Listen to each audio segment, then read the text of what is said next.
Vous êtes sur InfoLive TV, les informations vous sont présentées par Benny Sambert. 3000 centrifugeuses permettant d'enrichir l'uranium sont désormais en activité en Iran. C'est ce qu'a annoncé ce mercredi matin le président Mahmoud Ahmadinejad. La semaine dernière, l'Iran a indiqué qu'il était prêt à se joindre à une organisation qui fournirait éventuellement de l'uranium enrichi aux pays du Proche-Orient. Damas tient bon alors que la date de la conférence d'Annapolis doit être fixée d'un jour à l'autre et les invitations sur le point d'être lancées. Le président syrien Bachar el-Assad exige que le Golan soit mis à l'ordre du jour du sommet. Rappelons qu'Israël a enjoint la Syrie à participer à la conférence pour la paix au Proche-Orient dans le but de mettre en place des négociations futures avec Damas. Conférence pour la paix toujours, selon les analyses des services de renseignement de Tsahal. La conférence pour la paix au Proche-Orient, qui se déroulera à Annapolis à la fin du mois, n'a vraisemblablement aucune chance de succès. Fin de citation.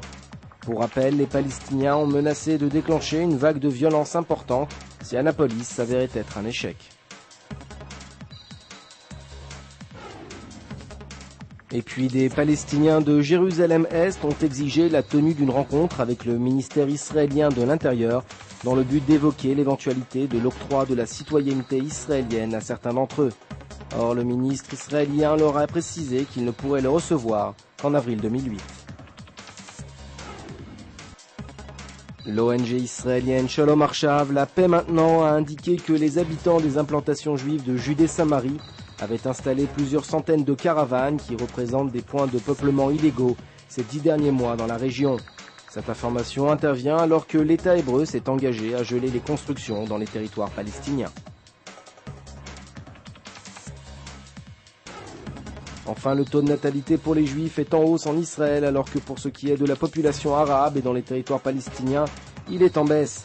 C'est ce que rapporte le Bureau central des statistiques, précisant que la hausse chez les Juifs est le fait d'un taux de natalité particulièrement élevé dans le secteur orthodoxe. Votre programme sur InfoLive TV, c'est un document et une analyse sur la situation en Syrie. La suite en information sur InfoLive TV.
Découvrez en avant-première le nouveau service d'InfoLive TV.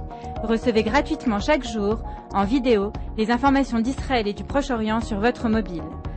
Pour vous abonner, entrez sur notre site www.infolive.tv et cliquez sur la bannière Service téléphone mobile.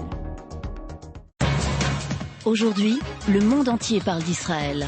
Mais qui parle d'Israël au monde entier, en temps réel, en 4 langues et en direct de Jérusalem? Infolive.tv, la première chaîne de télévision internationale israélienne.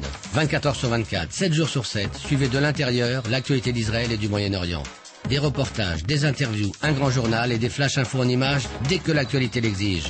Infolive.tv, votre regard direct et vrai sur l'actualité d'Israël. Retrouvez Infolive sur internet www.infolive.tv.